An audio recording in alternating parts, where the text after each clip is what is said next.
Hey, what's going on guys, welcome back to another video. So in today's video I'm going to be going through all the big announcements at EVO 2019, from new games to DLC plans. Only a couple of these announcements really piqued my interest. Some things sound kind of interesting and some things are just whatever to me. Personally, my taste in fighting games is very limited. I only really care about one-on-one 2D fighters. However, I have tried to broaden my experience with arena fighters such as Jump Force and tag fighters such as MVCI. Anyway, let's get into it. So I'm going to separate the information based on where they're coming from, starting with what Arc System Works have to offer. Firstly, BlazBlue Cross Tag Battle is going to be getting upgraded this year with a large expansion pack, upgrading to the 2.0 version of the game. I've never played BlazBlue and I don't intend to either. I think Arc System Works have done an excellent job with their fighting games as a whole, but this one just isn't for me. Although I'm still thinking about which one I should pick up if I'm to give them a go. The art style, the tag mechanics, and especially the characters, none of it really appeals to me in this game. But this isn't a BlazBlue review. I'm sure this expansion is something to look forward to for BlazBlue fans, introducing several new characters as well as confirming additional support for the game for the years to come, assuming there isn't a new game entry in a year. The next big announcement from Arc System Works is a new Guilty Gear game arriving in 2020, although an official release date announcement is yet to be confirmed. There's not much to say about this, the trailer just confirms that the game exists with some snippets of what looks like gameplay. For me, who's never played a Guilty Gear game, I don't notice anything about this trailer in terms of new characters or mechanics, but I'm sure that fans of the series will still welcome this new entry. Dragon Ball FighterZ will be receiving 2 more DLC characters as part of its second character pass, these being Janemba and Gogeta. At the time of recording, Janemba has launched but Gogeta hasn't.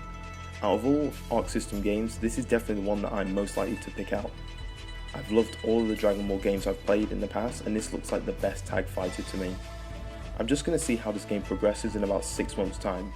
If it's still being supported, I'll probably pick it up. But yeah, this isn't incredibly big news, we all knew that they were going to be adding more characters for this season pass. So like I say, let's see how this game progresses in a few months time.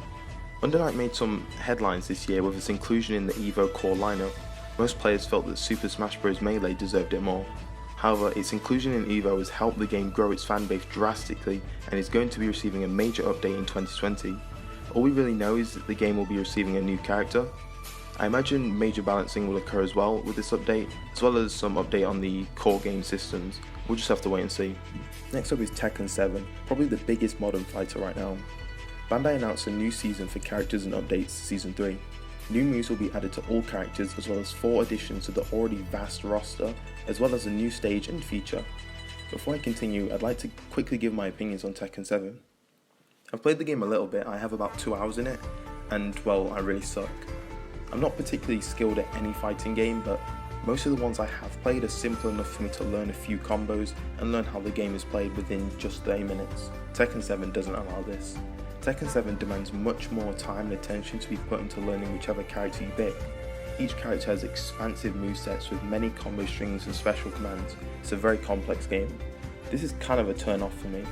Despite this, I think Tekken looks beautiful. Watching a well executed combo is so satisfying. The art style, the animations, the effects, this game is a visual masterpiece.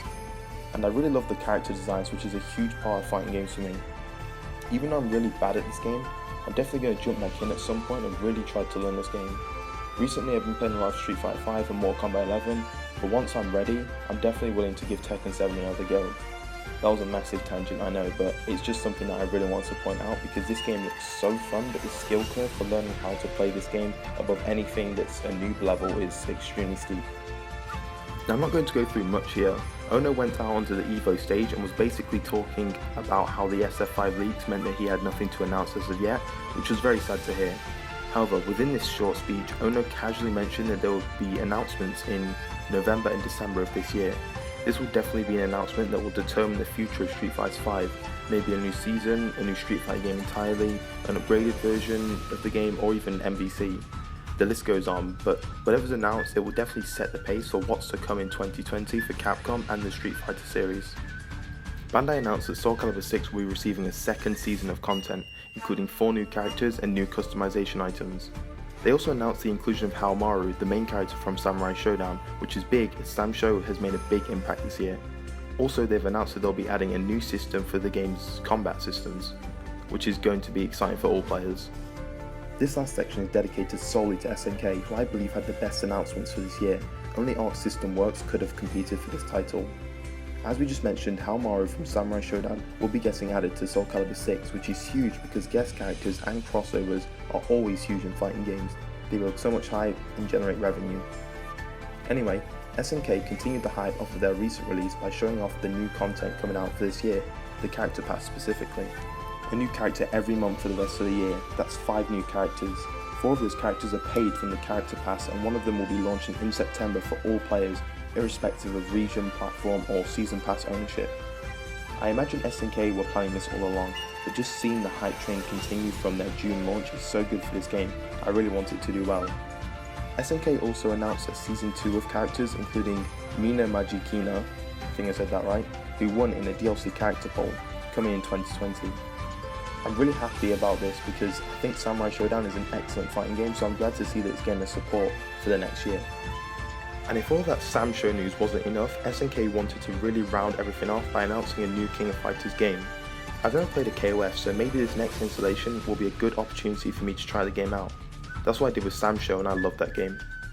Since I've never played KOF, I don't know what it is that separates these games from something like Street Fighter, so I can't wait to see some gameplay of this. All that's been confirmed is the existence of the game, nothing more. Anyway guys, that's everything for today. Sorry this video was so late. There were a lot of big announcements at EVO this year, and even though only a few of them really matter to me right now, that's not stopping the hype for some of the other games I don't play. I'm really intrigued for what's to come for Street Fighter 5. I may make a video on that in the future. Also, new Sam Show content, I might also make a video about this. We'll just have to wait and see guys. Links to all of the trailers used in this video will be in the description. Anyway, I do hope you all enjoyed, thanks for watching and I'll see you in the next one. Bye guys.